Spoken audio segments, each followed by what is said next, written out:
ਵਾਹਿਗੁਰੂ ਜੀ ਕਾ ਖਾਲਸਾ ਸ਼੍ਰੀ ਵਾਹਿਗੁਰੂ ਜੀ ਕੀ ਫਤਿਹ। ਸਾਖੀ ਸਮਨ ਮੁਸਨ। ਭਗਤੀ ਦੀਆਂ ਸੰਸਾਰ ਵਿੱਚ ਸੈਂਕੜੇ ਸਾਖੀਆਂ ਹਨ। ਇਹਨਾਂ ਦਾ ਬਿਆਨ ਕਰਨ ਲੱਗਿਆਂ ਸੈਂਕੜੇ ਗ੍ਰੰਥ ਤਿਆਰ ਹੁੰਦੇ ਹਨ। ਸ਼੍ਰੀ ਗੁਰੂ ਅਰਜਨ ਦੇਵ ਜੀ ਦੇ ਸਮੇਂ ਸਮਨ ਮੁਸਨ ਪਿਓ ਪੁੱਤਰ ਸਨ। ਸਮਨ ਬਾਪ, ਮੁਸਨ ਪੁੱਤਰ। ਲਾਹੌਰ ਵਿੱਚ ਰਹਿੰਦੇ ਤੇ ਮਿਹਨਤ ਮਜ਼ਦੂਰੀ ਕਰਕੇ ਘਰ ਦਾ ਝੱਟ ਲੰਘਾਉਂਦੇ ਸਨ। ਦੋਵੇਂ ਪਿਓ ਪੁੱਤ ਗੁਰੂ ਘਰ ਦੇ ਬਹੁਤ ਸ਼ਰਧਾਲੂ ਸਿੱਖ ਸਨ।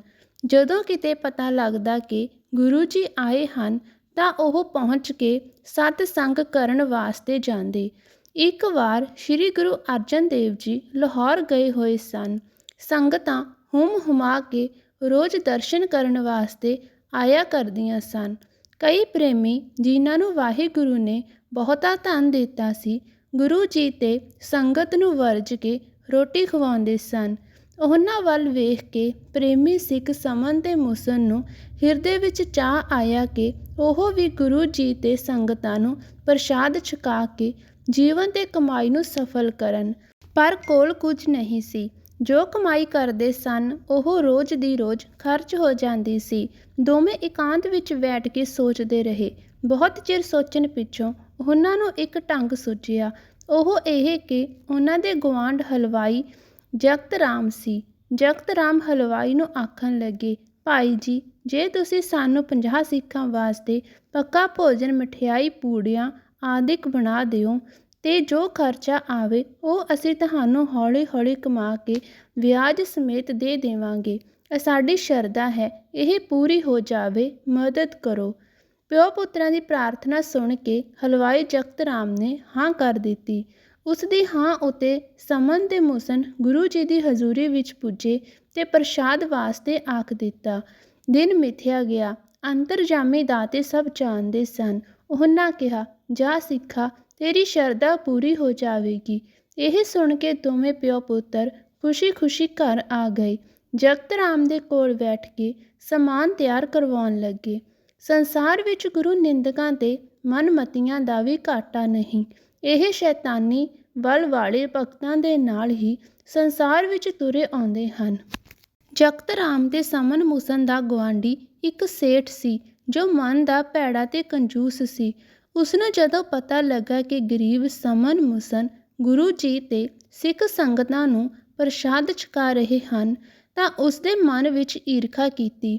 ਇੱਕ ਇਹ ਵੀ ਸੋਚਿਆ ਕਿ ਜੇ ਗਰੀਬ ਨੇ ਗੁਰੂ ਜੀ ਤੇ ਸੰਗਤ ਨੂੰ ਪ੍ਰਸ਼ਾਦ ਛਕਾ ਦਿੱਤਾ ਤਾਂ ਲੋਕ ਇਹਨਾਂ ਦੀ ਸੋਭਾ ਕਰਨਗੇ ਤੇ ਮੇਰੀ ਨਿੰਦਾ ਕਰਨਗੇ। ਇਸ ਵਾਸਤੇ ਉਹ ਜਗਤ ਰਾਮ ਕੋਲ ਗਿਆ ਤੇ ਉਸਨੂੰ ਆਖਣ ਲੱਗਾ, ਜਗਤੇ, ਇਹ ਕੀ ਲੋੜਾ ਮਾਰ ਰਿਹਾ ਹੈ? ਸਮਨ ਮੁਸਨ ਕਈਆਂ ਜਨਮਾਂ ਦੇ ਭੁੱਖੇ ਤੇ ਨੰਗੇ ਹਨ। ਦਿਨੇ ਰੋਟੀ ਖਾਂਦੇ ਨੇ, ਰਾਤ ਨੂੰ ਭੁੱਖੇ ਹੀ ਲੇਟੇ ਰਹਿੰਦੇ ਨੇ। ਉਹਨਾਂ ਕੰਗਾਲਾਂ ਕੋਲੋਂ 100 ਸਵਾ 100 ਦੀ ਰਕਮ ਕਿਵੇਂ ਵਸੂਲ ਕਰ ਲਵੇਂਗਾ? ਕੁਝ ਸੋਚ ਤੇ ਅਕਲ ਤੋਂ ਕੰਮ ਲੈ। ਮਠਿਆਈ ਕੱਢਣੀ ਬੰਦ ਕਰ। ਮੂਰਖਪੁਣਾ ਕਿਉਂ ਕਰਦਾ ਹੈ? 5-7 ਛਿੱਲੜ ਵਿਆਜ ਦੇ ਲਾਲਚ ਬਦਲੇ ਭਾਰੀ ਰਕਮ ਗਵਾਉਂਦਾ ਹੈ। ਸਾਫ਼ ਜਵਾਬ ਦੇ ਦੇ। ਜਗਤ ਰਾਮ ਇਹ ਸੁਣ ਕੇ ਸੋਚੀ ਪੈ ਗਿਆ। ਉਸਨੇ ਵੀ ਮਨ ਨਾਲ ਫੈਸਲਾ ਕਰ ਲਿਆ ਕਿ ਉਹ ਸਮਨ ਮੁਸਨ ਨੂੰ ਜਵਾਬ ਦੇ ਦੇਵੇਗਾ। ਮਠਿਆਈ ਕੱਢਣੀ ਬੰਦ ਕਰ ਦਿੱਤੀ। ਸਮਨ ਆਇਆ ਤਾਂ ਉਸਨੂੰ ਜਗਤ ਰਾਮ ਨੇ ਆਖ ਦਿੱਤਾ, ਭਾਈ, ਮੈਥੋਂ ਇਹ ਖਰਚ ਦੀ ਭਾਰੀ ਪੰਡ ਨਹੀਂ ਚੁੱਕੀ ਜਾਂਦੀ। ਕੋਈ ਹੋਰ ਪ੍ਰਬੰਧ ਕਰ ਲਵੋ ਜਾਂ ਮੈਨੂੰ 200 ਰੁਪਇਆ ਨਗਦ ਲਿਆ ਕੇ ਦੇ ਦਿਓ। ਮੇਰਾ ਜਵਾਬ ਹੈ। ਸਮਨ ਘਰ ਆ ਗਿਆ। ਮੁਸਨ ਨੂੰ ਸਾਰੀ ਗੱਲ ਦੱਸ ਦਿੱਤੀ। ਦੋਵੇਂ ਪਿਓ ਪੁੱਤਰ ਘਬਰਾ ਗਏ। ਉਹ ਸੋਚਣ ਲੱਗੇ, ਹੁਣ ਕੀ ਕਰੀਏ?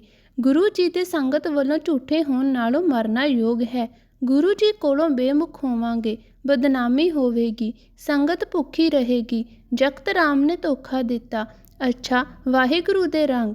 ਗੁਰੂ ਨੇ ਸਾਡੀ ਪੱਤ ਰੱਖਣੀ ਹੈ ਤਾਂ ਜ਼ਰੂਰ ਆਪਣਾ ਕਾਰਜ ਆਪ ਕਰੇਗਾ। ਮੁਸਨ ਨੇ ਸਮਨ ਨੂੰ ਆਖਿਆ, ਪਿਤਾ ਜੀ, ਆਪਣਾ ਗੁਆਂਢੀ ਸ਼ਾਹੂਕਾਰ ਹੈ। ਇਸ ਦੇ ਘਰ ਸੰਨ ਲਾ ਕੇ ਰੁਪਏ ਕੱਢ ਲਈਏ। ਇਹ ਪਾਪ ਨਹੀਂ ਤੇ ਨਾ ਚੋਰੀ ਹੈ, ਕਿਉਂਕਿ ਆਪਾਂ ਲਾਲਚ ਬਦਲੇ ਤਾਂ ਕਰਨਾ ਨਹੀਂ। ਗੁਰੂ ਜੀ ਤੇ ਸਾਧ ਸੰਗਤ ਨੂੰ ਛਕਾ ਦੇਣਾ ਹੈ। ਸਮਨ ਦੇ ਭਾਵੇਂ ਇਹ ਕਰਮ ਕਰਨ ਦੀ ਸਲਾਹ ਨਹੀਂ ਸੀ, ਫਿਰ ਵੀ ਉਸਨੂੰ ਪੁੱਤਰ ਦੇ ਆਖੇ ਲੱਗਣਾ ਪਿਆ, ਕਿਉਂਕਿ ਅਗਲੇ ਦਿਨ ਪ੍ਰਸ਼ਾਦ ਚੁਕਾਉਣਾ ਸੀ। ਰਾਤ ਹੋ ਗਈ। ਸਾਰਾ ਸ਼ਹਿਰ ਸੌਂ ਗਿਆ, ਪਰ ਸਮਨ ਤੇ ਮੁਸਨ ਨੂੰ ਨੀਂਦ ਨਹੀਂ ਸੀ ਆਉਂਦੀ। ਉਹ ਚਿੰਤਾਵਾਨ ਸਨ। ਰਾਤ ਦੇ 10 ਵਜੇ ਦਾ ਵੇਲਾ ਹੋਵੇਗਾ ਕਿ ਦੋਵੇਂ ਪਾੜ ਪਾਣ ਵਾਸਤੇ ਘਰੋਂ ਨਿਕਲੇ। ਹਥਿਆਰ ਲੈ ਤੇ ਸ਼ਾਹੂਕਾਰ ਦੇ ਕੋਠੇ ਚੜ੍ਹ ਗਏ। ਕੋਠੇ ਦੀ ਛੱਤ ਪਾੜ ਸੁੱਟੀ। ਛੋਟਾ ਜਿਹਾ ਮੋਗਾ ਕਰਕੇ ਮੁਸਨ ਹੇਠਾਂ ਉਤਰ ਗਿਆ। ਸ਼ਾਹੂਕਾਰ ਦੀ ਕੋਠੀ ਵਿੱਚੋਂ 500 ਰੁਪਇਆ ਕੱਢਿਆ। ਉਹ ਰੁਪਇਆ ਸਮਨ ਨੂੰ ਉੱਪਰ ਫੜਾ ਦਿੱਤਾ। ਸੰਗਤ ਦੇ ਪ੍ਰਸ਼ਾਦ ਵਾਸਤੇ ਉਤਨਾ ਰੁਪਇਆ ਕਾਫੀ ਸੀ। ਹੋਰ ਰੁਪਇਆ ਨਾ ਚੁੱਕਿਆ ਤੇ ਉਸੇ ਮੋਗੇ ਰਾਹੀਂ ਉੱਪਰ ਚੜ੍ਹਨ ਲੱਗਾ। ਉੱਤਰ ਤਾਂ ਗਿਆ ਸੀ, ਪਰ ਮੋਗੇ ਰਾਹੀਂ ਚੜ੍ਹਨਾ ਔਖਾ ਸੀ। ਉਸ ਕੋਲੋਂ ਚੜ੍ਹਿਆ ਨਾ ਜਾਵੇ। ਸਿਰ ਉੱਪਰ ਆ ਗਿਆ ਤੇ ਧੜ ਹੇਠਾਂ। ਸਮਨ ਉੱਪਰ ਖਿੱਚਦਾ, ਪਰ ਥੱਲੇ ਕੋਈ ਚੀਜ਼ ਨਾ ਹੋਣ ਕਰਕੇ ਉੱਪਰ ਜ਼ੋਰ ਨਹੀਂ ਸੀ ਭਰਦਾ। ਇਉਂ ਕਰਦਿਆਂ ਨੂੰ ਦਿਨ ਚੜ੍ਹਨ ਵਾਲਾ ਹੋਇਆ। ਕੁੱਕੜ ਨੇ ਬਾਂਗ ਦੇ ਦਿੱਤੀ। ਮੁਸਨ ਨੇ ਆਖਿਆ, ਬਾਪੂ ਜੀ, ਮੇਰਾ ਸਿਰ ਵੱਢ ਲਵੋ, ਧੜ ਨੂੰ ਕੋਈ ਪਛਾਣੇਗਾ ਨਹੀਂ। ਜੇ ਫੜੇ ਗਏ ਤਾਂ ਬਦਨਾਮੀ ਹੋਵੇਗੀ, ਨਾਲ ਹੀ ਲੋਕ ਗੁਰੂ ਜੀ ਨੂੰ ਮਾੜਾ ਚੰਗਾ ਬੋਲਣਗੇ। ਇਸ ਵਾਸਤੇ ਮਰਨਾ ਚੰਗਾ ਹੈ। ਜੇ ਗੁਰੂ ਜੀ ਦੀ ਇਹੋ ਇੱਛਾ ਹੈ ਤਾਂ ਹੁਕਮ ਮੰਨਣਾ ਯੋਗ ਹੈ।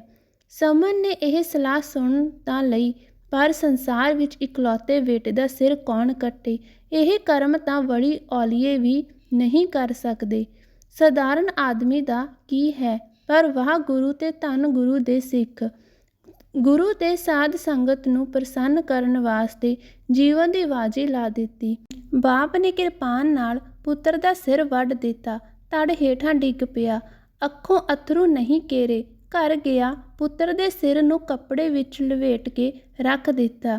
ਹੱਥ ਮੂੰਹ ਧੋ ਕੇ ਤੜਕੇ ਹੀ ਜਗਤ ਰਾਮ ਹਲਵਾਈ ਵੱਲ ਗਿਆ ਤੇ ਉਸਨੂੰ 200 ਰੁਪਇਆ ਦੇ ਕੇ ਆਖਿਆ, ਮਿਠਾਈ ਕੱਢ, ਛੇਤੀ ਕਰ, ਸਵੇਰ ਦਾ ਪ੍ਰਸ਼ਾਦ ਛਕਾਉਣਾ ਹੈ।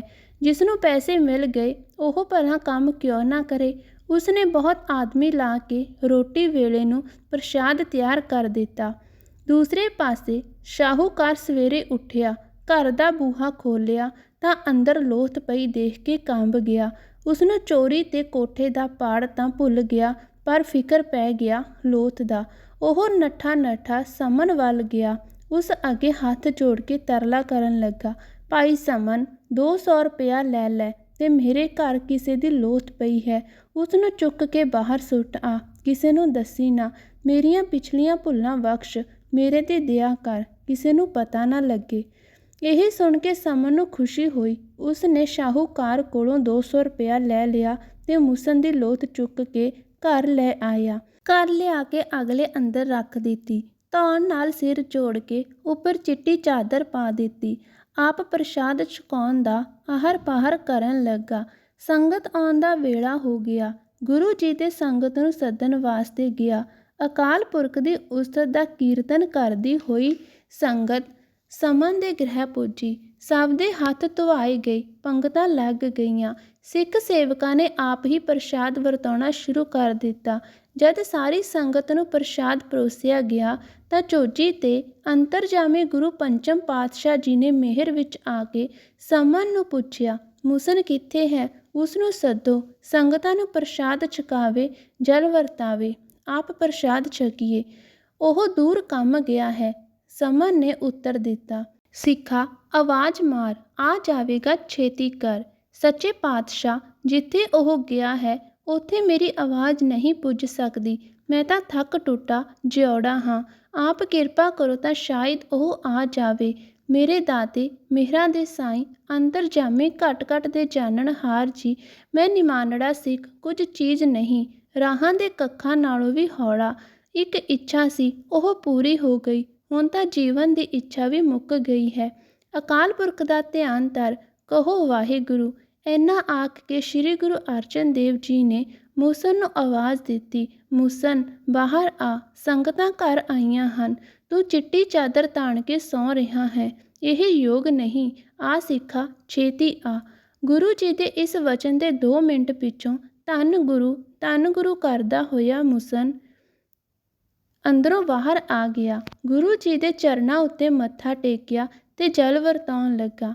ਪ੍ਰਸ਼ਾਦ ਛਕਣ ਪਿੱਛੋਂ ਗੁਰੂ ਜੀ ਨੇ ਸਮਨ ਦੀ ਸ਼ਰਧਾ, ਉਸ ਦਾ ਸਿਦਕ, ਪਿਆਰ ਤੇ ਕੁਰਬਾਨੀ ਦੀ ਵਾਰਤਾ ਸਾਰੇ ਸਿੱਖਾਂ ਨੂੰ ਸੁਣਾਈ। ਸਾਰੇ ਸਿੱਖ ਧੰਨ ਸਿੱਖ ਸਮਨ ਮੁਸਨ ਆਖਣ ਲੱਗ ਪਏ। ਗੈਵੀ ਆਵਾਜ਼ਾਂ ਆਈਆਂ, ਆਪ ਗਵਾਈਏ ਤਾਂ ਸਾਹੂ ਪਾਈਐ। ਗੁਰੂ ਤੇ ਸੰਗਤ ਦਾ ਪਿਆਰ ਹੋਵੇ ਤੇ ਐਸਾ ਹੀ ਹੋਵੇ। ਗੁਰੂ ਜੀ ਨੇ ਮਿਹਰ ਕੀਤੀ। ਗੁਰੂ ਨਿੰਦਕ ਸ਼ਾਹੂਕਾਰ ਕੰਗਾਲ ਹੋ ਗਿਆ ਤਾਂ ਸਮਨ ਮੁਸਨ ਪ੍ਰਤਾਪ ਵਾਲੇ ਹੋ ਗਏ। ਧਨ ਆਇਆ ਪਰ ਹੰਕਾਰ ਨਹੀਂ ਕੀਤਾ। ਸਾਧ ਸੰਗਤ ਤੇ ਗੁਰੂ ਘਰ ਦੀ ਸੇਵਾ ਨਹੀਂ ਛੱਡੀ। ਅੰਤ ਪਿਓ ਪੁੱਤ ਪਰਲੋਕ ਨੂੰ ਗਏ ਤੇ ਮੁਕਤ ਹੋ ਗਏ। ਵਾਹਿਗੁਰੂ ਜੀ ਕਾ ਖਾਲਸਾ, ਸ਼੍ਰੀ ਵਾਹਿਗੁਰੂ ਜੀ ਕੀ ਫਤਿਹ।